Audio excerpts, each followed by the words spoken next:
On February 8, 1587, one of the most famous women in Europe was led to the execution block. She had been in prison for nearly 19 years. She knew she was going to die. The crowd knew she was going to die. The executioner knew that she was going to die, but nobody noticed the small dog. Not until the execution was over. Not until the blood had pooled beneath the scaffold. Not until they lifted her body away and discovered a tiny terrier hidden beneath her skirts. The dog had stayed with her through the entire execution and refused to leave her side. This is the tragic story of Mary Queen of Scots, the execution that shocked Europe, and the loyal companion who wouldn't abandon her even in death. The execution of Mary Queen of Scots was never supposed to happen, at least not publicly. Mary wasn't a common criminal. She wasn't a thief, a murderer. She was a queen, a woman born into royalty whose life had been filled with political intrigue, betrayal, imprisonment, and religious warfare. For decades, she had represented a threat to another queen, Elizabeth I of England. The two women never met face to face, yet their lives became permanently intertwined. One would rule, the other would die. By the time Mary arrived at Fotheringhay Castle, she had spent years as a political prisoner.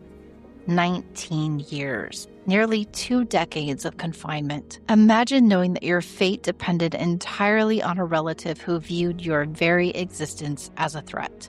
Elizabeth hesitated for years.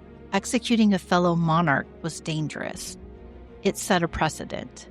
If one queen could be legally executed, then perhaps no monarch was truly safe. But eventually, political pressure became impossible to ignore. Mary was accused of involvement in plots against Elizabeth. Whether she deserved death remains debated. What mattered was that the warrant had been signed, the date had been chosen, and the executioner had been summoned. On the morning of February 8th, Mary rose early. Witnesses described her as calm, composed, almost serene. She dressed carefully, not as a prisoner, as a queen. She wore black outer garments, but hidden underneath was something striking: a crimson gown. Red was the color of Catholic martyrdom. It was a statement. Mary knew exactly what message she wanted to send. If she was going to die, she would die as a martyr. As attendants helped her prepare, one companion remained nearby, a small Skye Terrier, one of the few loyal friends she had left. Nobody paid much attention to the dog. After all, history was focused on queens, not pets. Around 300 witnesses crowded into the hall. Officials, nobles, guards, observers. Everyone wanted to witness history. Mary entered with dignity. Witnesses later described her as remarkably composed. She forgave her enemies, prayed openly, and prepared herself for death. Then she knelt before the execution block. The room fell silent. The executioner raised his axe, and everything went wrong. Popular imagination likes to portray executions as swift, clean, instant. Reality was often far more horrifying. The first blow missed its target completely. Instead of severing her head cleanly, the axe struck the back of her head and neck. Mary was still alive. The executioner had to strike again. Even then, the second blow failed to completely sever her head. Witnesses reportedly watched in horror. A third attempt was required. The scene became completely chaotic, gruesome, far removed from the dignified execution authorities had intended. Then came the moment no one expected. As the executioner attempted to display Mary's severed head to the crowd, another humiliation occurred. The head slipped. Accounts differ on the exact details, but many sources describe how a wig detached, revealing gray hair beneath. Gasps reportedly spread through the room, yet the strangest moment was still to come. Officials moved toward the body. Attendants began preparing to remove it, and suddenly they heard movement. A small sound, a whimper. Then they saw it.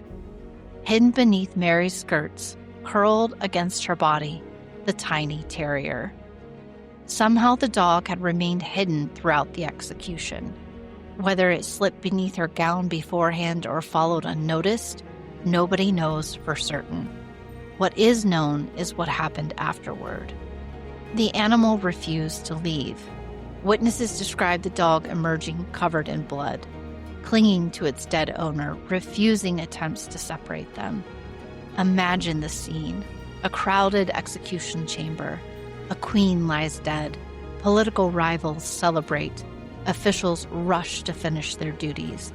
And a small dog is trying desperately to stay beside the only person it has ever trusted. It's the kind of detail that cuts through centuries. Because politics may change, kingdoms may fall, but loyalty remains instantly recognizable. Most people remember Mary, Queen of Scots, for her rivalry with Elizabeth, for conspiracies, for religion, and for power. Yet one of the most enduring details has nothing to do with politics. It's the dog. Because history is often remembered through human emotion, not treaties, not legal documents, not royal decrees. A frightened animal refusing to abandon its owner speaks across centuries in a way that political arguments never can. Mary's execution shocked Europe. Many viewed her as a martyr. Others viewed her as a dangerous political threat, finally removed. Elizabeth herself reportedly reacted with alarm when the news reached her. Whether genuine or political theater remains debated. But the consequences were enormous. The execution helped inflame tensions with Catholic powers. It contributed to events that would eventually culminate in conflict with Spain, and it forever altered how people viewed the monarchy itself. Yet amid all those historical consequences, one image survives. Not the queen, not the axe, not the executioner. A small dog sitting beside a body, refusing to leave. History remembers kings, queens, remembers battles and wars, but sometimes the most unforgettable part of the story is neither the ruler nor the execution. Sometimes it's the companion who stayed until the very end. And in the case of Mary, Queen of Scots, that companion may have demonstrated more loyalty than almost anyone else in her life.